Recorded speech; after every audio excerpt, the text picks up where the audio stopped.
Welcome to the Equipped Agronomy podcast. We bridge that gap between seeding equipment and agronomy. Presented to you by Orgo Industries. My name's Curtis DeGoyer, and I have Jeff Strukoff along with me over here.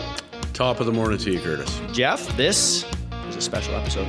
It is. Why would that be? Well, the sun is shining, the birds are chirping, water is running. And it's having a hard time actually sitting here doing this because it's so nice out. It's very nice out, which means we get to smell spring mold, actually, is what that means, right? And that's a beautiful, beautiful smell because the snow's going in springtime and we're going to start seeding right away. Yeah, it's going to be good. Yeah.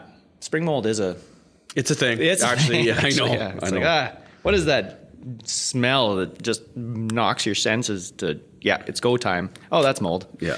Anyway. So this is the finale before we hit the fields, before everyone hits the fields, or there's already people in the fields. Actually, there is. Happening. Actually, don't so there. Yeah, there's areas that are obviously rocking and rolling, so this will be the last one before we hit the field. So what do you want to talk about today? Well, let's just talk about absolutely everything that we talked about all season and what we have looking forward to next season. Just kidding. There's not enough time for that. This is going to be a very... I was going to say, we're going to do like a special edition hour and a half podcast. No, it's not going to be... That'd take a minute. We're just going to talk about, I think, just moving into this season, what we got on the go, what trial plans are in place, and then maybe expand on some of them a little bit, right? What, some things we've learned from this past year before everyone starts hitting the fields, and then whatever else comes to mind, I think. And I think that'll be a good layout for what to expect in this upcoming year, and maybe for season 3 even of what's going to happen if we get the contract again for season 3. That is, I guess. I don't know. You're talking the podcast. For the podcast, contract. yeah. Okay. Well, I'm currently in negotiations. Yeah, that's right. All right. Well, let's get going on it then. So let's start off in wheat. Our trial plans, 2025 trial plans in wheat. So these, again, are the 30-foot wide trials, 420 feet long, replicated 3 times out in the field. Got a field laid out already where these are going to go in. We're actually cutting back a little bit on the wheat trials for this upcoming year. We have our nitrogen trial in. So this is going to be the 3rd year of that trial. So what we have going on with that one, and we've had it, again, like I said, for 2 years already, but nitrogen being either, there's kind of like a source, place, and rate. Rate, yep. So we've got the different sources. We've got urea, Super U, ESN, okay? And then we have the different placements where we are putting it in. We have a sideband, we have a mid-row, and we have broadcast. Yep. Okay, so those are the kind of the 3 different placements that we're comparing. With the 3 different sources. With the 3 different sources. Asterisks on that. ESN, we don't broadcast ESN. Yeah. That one's more of a... No, but it's safety thing in the ground. It's actually a really cool trial, but when you do the berry urea compared to Super U broadcast. Yeah, absolutely. Actually, what's even more interesting is when you do those 2 products in a band compared to the broadcast. Yeah. We've kind of found even when using Super U, putting it in a band, it still does better, like in a band, than it does broadcast. It's definitely heads and shoulders above urea on the broadcast, but the product works. But when it comes down to placement, I think placement trumps everything. Then, right? So get it in where it's supposed to be. Typically, is in the ground with especially in regards to nitrogen. Nitrogen. The other thing we're playing with is rates. Yeah. We have 90 pounds of actual and then 140 pounds of actual. So rates play obviously a big role in, let's say, seed safety, right? But also, for potential losses as well. So depending on where you are, what your situation is like as far as how much you're putting down for fertilizer, we're hoping that there's a comparison somewhere in there for you, right? And to compare that against other things. So, so that's a nitrogen trial. So again, that'll be the 3rd year of it. We also have some, what I need, like our Trimax trials are kind of a long-term trial. So this is one that we've been running for, about 9 years. I guess this would be the 9th year. Like we had the competitor drill for several years first before we had our own. Exactly. So we're comparing like a single knife with banders to a dual knife setup. Right, that's where you said we had that competitor one before. We have compared to a dual knife with banders. Yeah, PLDS, and we have our dual knife with banders is the Trimax. So within that Trimax configuration, though, now we're playing around with: do we split a little bit of that nitrogen? Do we put some in closer to the in the side band. We put all the nitrogen out in the mid row. What else were we playing with? I think that was basically it when it came to the wheat side. We're doing a few more different things on the canola. And I guess we'll talk about canola, but the reduction in the seed rate with canola is important too, to incorporate that in. Yes, that's right. But with wheat, it was more to bring that nitrogen closer or not. Yeah. So far, have we seen a big difference there? Not really, actually. No. So we'll try it again this year. We want to give it a good shake at it. So the nice thing is that these things are continued for several years, so you get a big enough sample set that at least at the end you can feel comfortable with the numbers. That's the whole goal of it. Yeah. Would I love to be able to put this in different locations? Yes, of course. Yeah, but we get asked that a lot, actually. Yeah, and yes, of course. Logistically, it's just not feasible. And small plot stuff, it's just tough to get the right equipment in there into these different locations, and to have the dynamic of how that equipment goes through the soil flow. Like that's the main thing of our tests, and that's why we have the larger scale equipment doing it. So anyway, on wheat, that's actually it on wheat. It's going to be a very kind of a small wheat year, which is interesting because on the farm itself we're growing. Actually, no, we're not. It's a small wheat year in general. Yeah, but more than the year before, which is good because we're trying to get back to 50-50. More of a 50-50 rotation between canola and wheat, but it's been interesting. We tried fava beans. We've tried peas, fall rye. We've got So there's we're working things around, but it's one more year and we'll get back to 50-50. There we go. So now the next trial is into canola. Okay, so canola we got lots on the go here.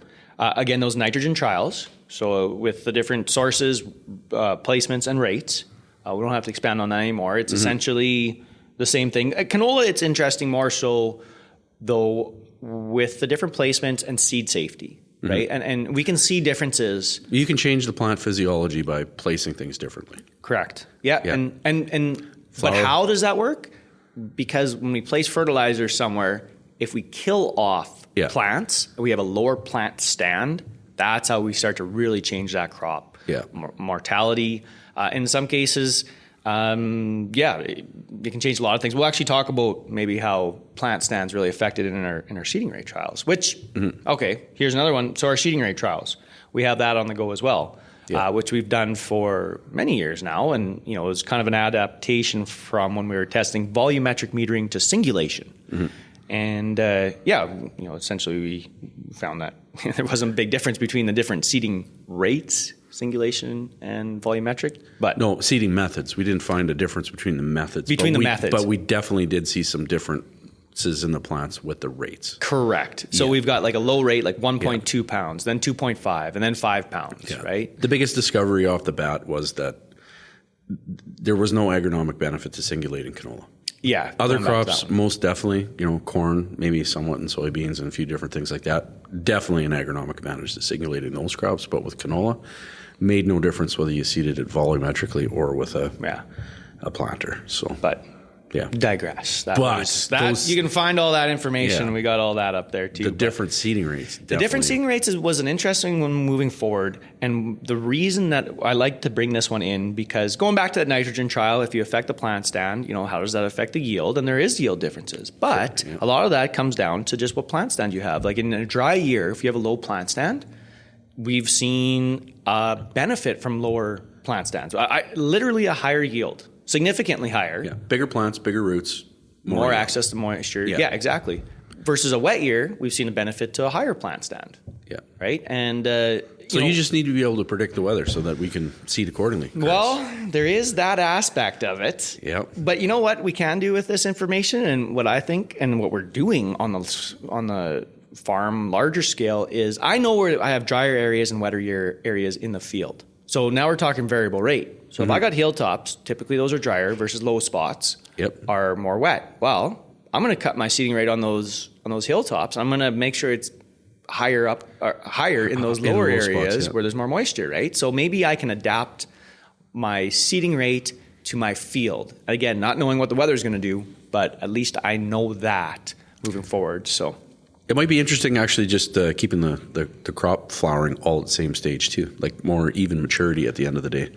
I don't know. Hilltops usually, they're kind of burnt off or whatever. But if you get a bigger plant and it flowers takes longer and whatever, well, the low spots, they stay greener longer too. So I don't know. That's just the theory. So if they stay greener, you have a higher plant stand, they should mature quicker then. Correct. Because that's what we always see, right? Correct. Lower plant stand matures longer. Yep. More plant stand, shorter maturity. Shorter. So anyway, that's, that seed rate trial, we got that in there just so that it brings a little background to some of these other trials that we're doing as well, right? Mm-hmm. And again, the last thing on that one is just flower timing, right? So if we shift that maturity when it comes to different plant stands, well, all of a sudden we get a big heat wave in the middle of July and it's blasting off flowers. Well, it really had nothing to do, with that, maybe that treatment, but it's just where it affected the maturity of that certain treatment. So anyway, it's a good background one. Trimax trials. So we've talked about that in the wheat. Yeah. What we found with that essentially is when we bring that N in really close and at high rates, we can hurt our plant stand, right? And it depends on the years. Some years are worse, some years are better, but about on that 20ish percent almost when we move it out. So then we're playing around with the Trimax. What happens if we reduce our seeding rate by 20%? Can we still expect that same yield? We lower our risk. That's majority of what we're kind of testing with that. But then we're also playing with bringing nitrogen in close or not as well in that configuration. I think maybe playing with some phosphorus in there too. Yeah, on the Trimax side between, I think sideband and mid-row. Oh, right. Yeah. Yes. Getting it a little bit. Trying to get a little bit deeper in the profile. Yeah. I think that's the other thing we got going on with the Trimax trials. Yeah, just that configuration, I would say relatively new. And to be able to create some recommendations on fertilizer. Oh, wait, keeping going on canola, deep phos trials. So we've got some deep phos trials that we put in 2 years ago. So we actually did it for canola, and then last year we did it for wheat. Now we're going back to canola. Now I'm seeding crossways to where we applied some deeper phos. And those ones are already kind of in place. We're just going to pull the yield off of it to see if there's any differences there. In addition to that, we've also got deep phos and K trials that we just put in last year in wheat. Not a huge difference in wheat last year with that. We had good moisture, but we're going to seed canola across it. And we know that 2 years ago, there was a big difference with phosphorus. It was a dry year in canola, and there was a big benefit to putting some deeper phos. We put this in because we're curious about phos again, just to create another data set there, but also the potassium, right? Yeah, to see if that potash down below in a drier year makes an effect or not. Because we still do have that stratification of not only phosphorus, but also of some potash out there, or potassium. Correct. So we got that in there. Soil enhancement trial in the canola. So this is another one where it's second year.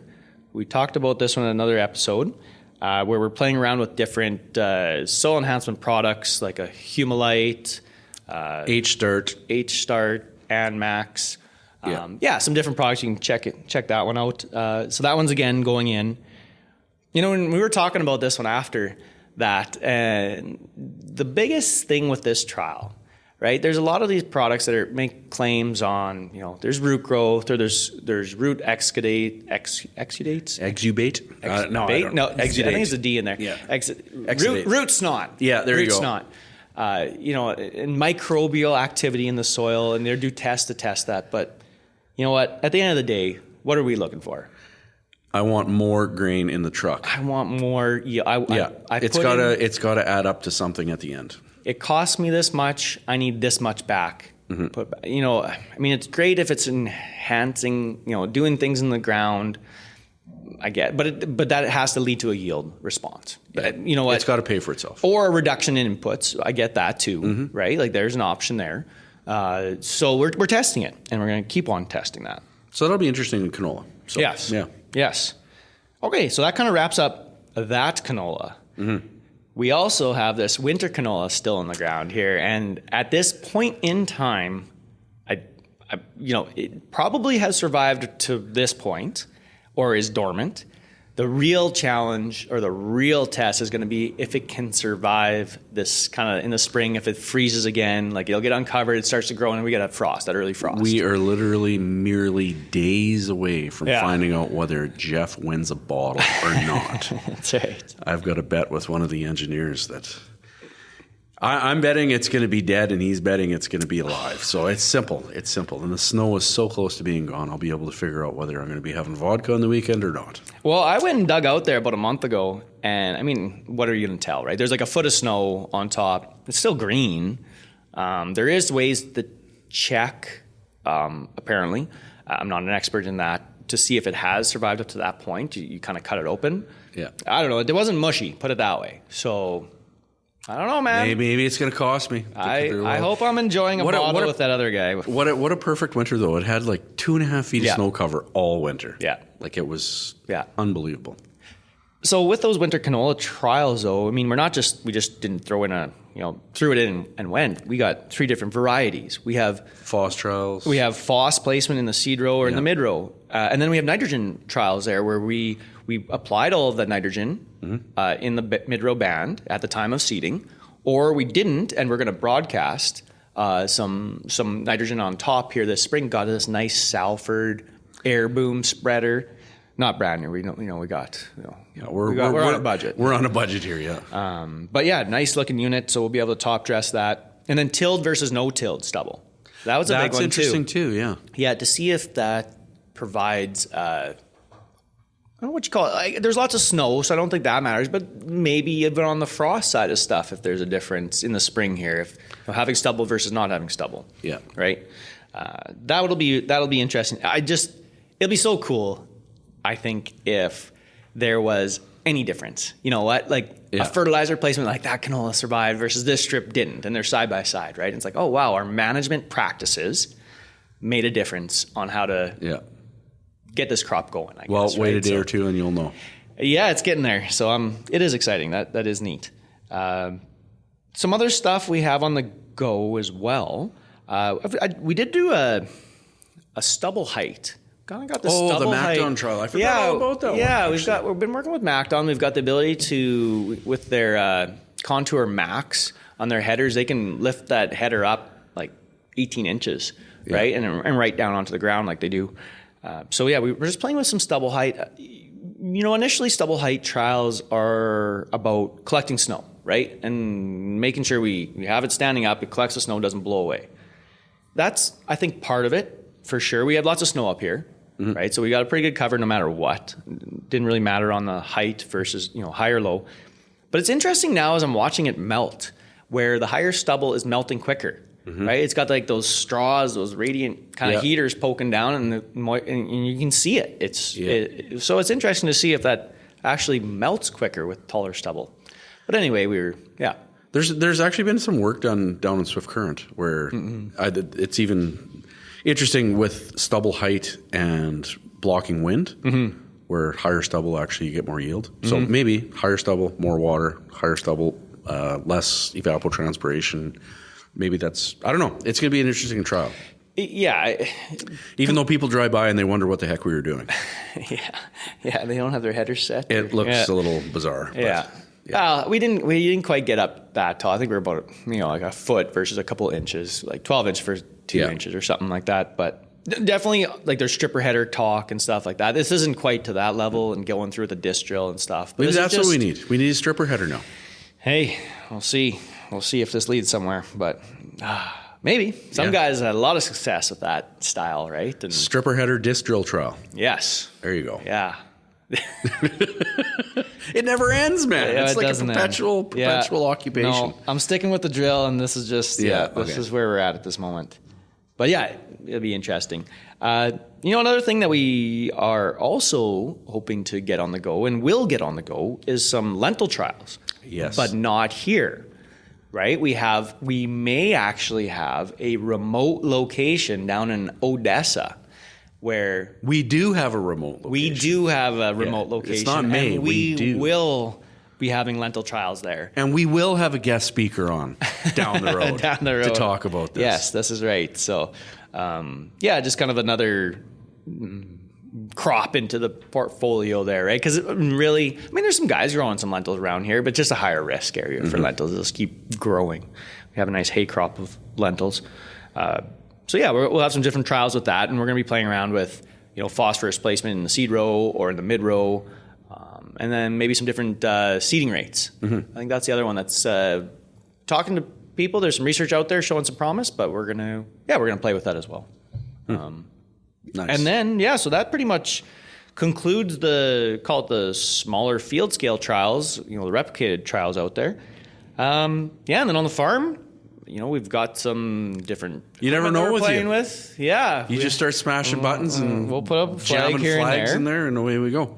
And we will see what happens with that. We're running Bic again, that controller that was just released, and I think that it's been working pretty darn slick from what I've heard from guys so far this year, but we got quite a few more out, not just us. Last year we had more cooperators, but that's a neat controller with just the data flow in and out. Simplicity. Yeah, it's pretty straightforward. It's simple and it works.